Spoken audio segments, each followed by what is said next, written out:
शब्बर साहब, ये जो महंगाई नहीं कंट्रोल हो रही, वज़ीर आज़म खुद मान रहे हैं कि जी अब, और साफ उन्होंने कह दिया कि जी अब इंटरनेशनल मार्केट में कीमतें बढ़ी हैं, जब वहाँ कम होंगी तभी कम हम करने की कोशिश करेंगे। उन्होंने वाज़े कह दिया, उनके हाथ में अब कुछ नहीं है, महंगाई कंट्रोल नहीं हो सकती।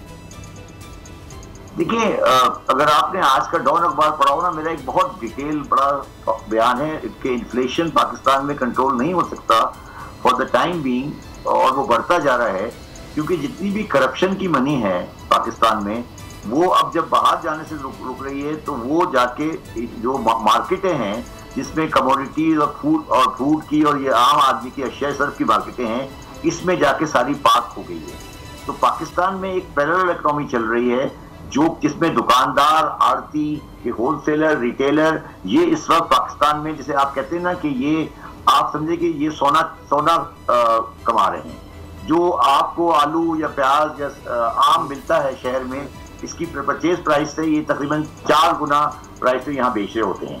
तो मगर गवर्नमेंट के पास कोई निज़ाम नहीं है कि इसको सेटल करे, मगर वो गवर्नमेंट का निज़ाम नहीं हो सकता। मगर ये जो दरमियान में आड़ती है, इसके पास पैसा कहाँ से आता है? ये पैसा आता है, जितनी भी करप्शन की मनी है पाकिस्तान में, जितनी भी करप्शन की मनी है, ये बाकायदा आप इसका एक इनफॉर्मल बैंकिंग सिस्टम है कि सारे करप्शन के पैसे इकट्ठे होते हैं और उसका एक समझ लें एक अलग स्टेट बैंक ऑफ पाकिस्तान है, और वो पैसा आपको उधार मिल सकता है अगर आप कमोडिटी ट्रेड में काम करें।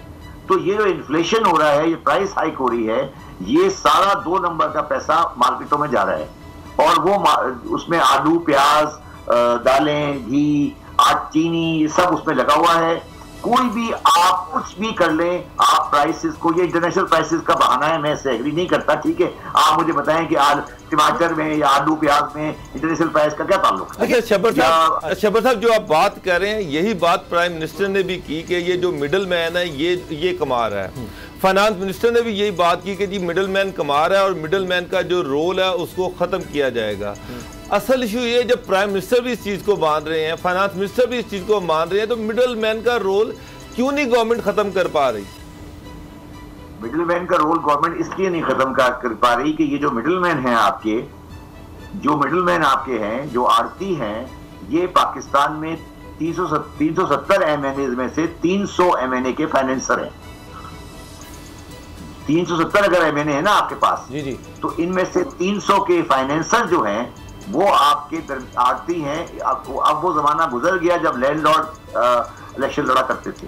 जितने भी MNAs, MPAs हैं, आप जरा उनसे जाके पूछें कि उनकी जो इलेक्शन की कैंपेन है, 2 करोड़ 3 करोड़ रुपए की जो इलेक्शन कैंपेन की है, उसका पैसा किसने दिया है?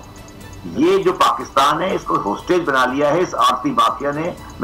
जब मैं चेयरमैन FDR था, मेरा असल में कंसल्टेशन इन्हीं के साथ था, और ये आड़ती अपने आगे रखते हैं ये रिटेलर को, शटर पावर को, कि इनको आगे रखते हैं, पीछे आड़ती बैठे हैं जो करप्शन मनी के फाइनेंसर हैं, और ये अब पॉलिटिक्स में दाखिल हो चुके हैं।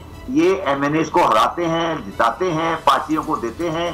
सर आप मुझे एक बात बताइए, अगर मैंने इलेक्शन लड़ना है MNA की सीट का, तो मुझे 2 करोड़ तो चाहिए ना कम से कम। वो 2 करोड़ में कहां से 20 करोड़ कम से कम, ठीक, लेकिन 2 करोड़ में मैं 2 करोड़ तो कम से कम बता रहा हूं ना। 20 शब्बर ज़ैदी साहब, वो 20 जी गुलाम साहब, ज़ैदी साहब, आप जिस तरह से फरमा रहे हैं उसका एक फैक्टर इसको समझा जा सकता है, मिडल मैन का किरदार। लेकिन जो IMF का पैकेज है, जिसके तहत हम गैस, बिजली के नर्ख जो हैं वो रोज़ाना की बुनियाद पे बढ़ा रहे हैं, फिर उसके साथ साथ जो दीगर जो यार IMF को बहुत टाइमिंग गलत रखो। मुझे एक बात बताओ कि मिर्चे और आलू और आम में IMF कहां से आ गया, या चने की दाल में IMF कहां से आ गया? ठीक है, कुछ ट्रांसपोर्टेशन 10-20% हो सकता है। और भाई ये दरमियान में जो प्रॉफिट बनाने वाला है, वो इतना पावरफुल है कि वो चीनी को अपफ्रंट बाय करता है। मेरे अखबार में आज बयान पढ़े, पाकिस्तान में 83 शुगर मिले हैं और सिर्फ 25 या 30 डीलर हैं। तो वो इतने पावरफुल हैं कि वो 25-30 डीलर पाकिस्तान की पूरी चीनी बाय करते हैं, और फिर वो बाजार में अपनी मर्जी से बेचते हैं, वो प्राइस डिटरमिन करते हैं। आपको मुझे प्रॉब्लम जो आ रही है वो ये आ रही है आजकल पाकिस्तान में। जब मैं चेयरमैन FDR था, मुझे प्रॉब्लम आती थी कि पाकिस्तान की जो असली मसला है, ये जो आप प्राइम मिनिस्टर साहब और शौकत तरीन साहब कह रहे हैं कि आड़ती है, ये मैंने इनको समझाया है कि सर ये आड़ती दरमियान में कमा रहा है, इसको आप निकालें। शब्बर साहब, लेकिन इमरान खान साहब ने तो कहा है कि जी देखिए तेल की कीमत गुज़श्ता चंद रोज में 100% बढ़ी है, हमने 22% सिर्फ बढ़ाई है, और 19 ममालिक के सिवा हमारी कीमतें कम हैं। अच्छा, 37% गंदम बढ़ी है, हमने सिर्फ 12% बढ़ाई है। इंटरनेशनल मार्केट में चीनी की कीमत 40% बढ़ी है, हमने 21% बढ़ाई है। तो वो तो सारा इंटरनेशनल इसको करार दे रहे हैं। डॉलर देख लीजिए 170.80 पर चला गया तारीख में, ऊपर 173 पे ओपन मार्केट में। ये सब क्या है यार? मैं ये कह रहा हूँ ना कि चलो जी, वो तो जो फैक्टर्स वो गिना रहे हैं, उसका इफेक्ट टोटल इंक्रीज में 30% होगा, 40% होगा।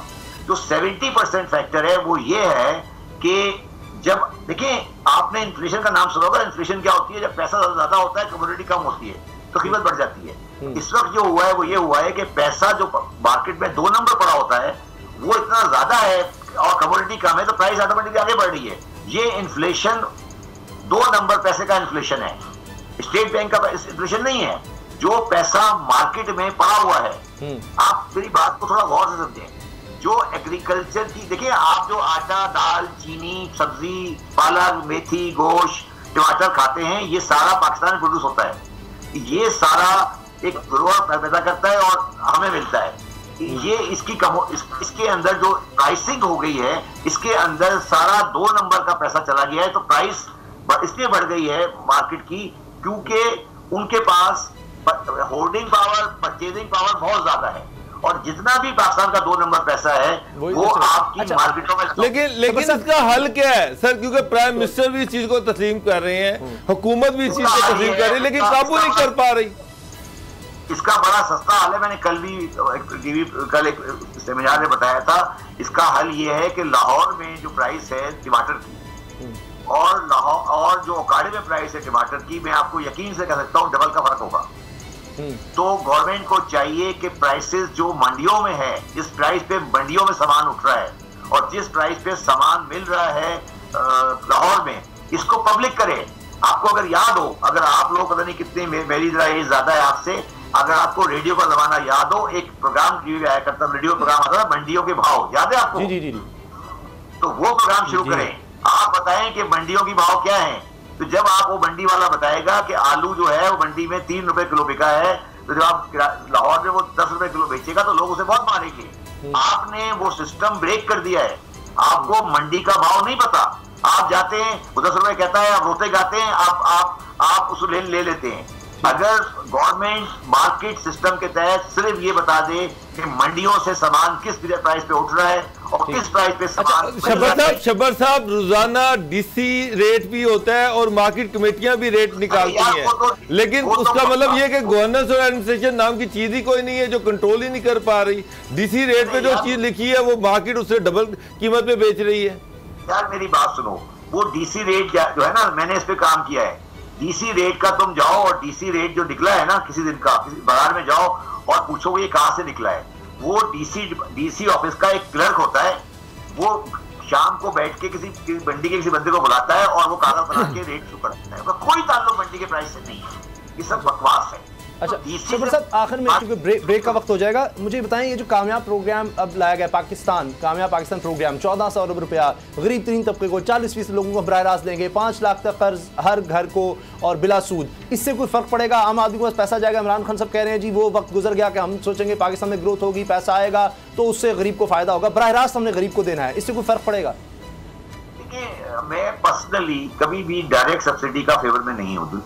मैं कभी भी डायरेक्ट सब्सिडी के फेवर में नहीं हूँ और ये दस्तरखान और खाना मैं पर्सनली को पसंद नहीं करता। तो मैं अगर मेरे पास चॉइस हो तो मैं एम्प्लॉयमेंट अपॉर्चुनिटी बनाऊं बनिस्बत इसके कि मैं उनको डायरेक्ट सब्सिडी दूं। मेरा जाती व्यू ये है। तो ठीक है, फर्क कुछ थोड़ा बहुत उसको मिल जाएगा सहारा, मगर ये कोई लॉन्ग टर्म इलाज नहीं है और ये कोई शॉर्ट टर्म भी ठीक है आप कुछ कर लेंगे, मगर लॉन्ग टर्म इलाज ये है कि आपको पाकिस्तान का जो कैश इकोनॉमी है और जो पाकिस्तान में इंफॉर्मेशन की कमी है लोगों में, वो सही करें। मैं आपको फिर यकीन से कह रहा हूं कि शहरों के अंदर मसला है, देहातों में मसला नहीं है। शहरों में माफिया ने टेक ऑन कर लिया है, ट्रेडर्स की माफिया ने पाकिस्तान के शहरों को, और इस वक्त पाकिस्तान की आबादी का तकरीबन 60% शहरों में रहता है, इसलिए आपको परेशानी नजर आ रही है। ये मसला है पाकिस्तान। जी, शबर ज़ैदी साहब, साबिक चेयरमैन FBR, बहुत आपने हमें वक्त दिया। सब्सक्राइब करें और बेल दबाएं ताकि कोई खबर रह न जाए।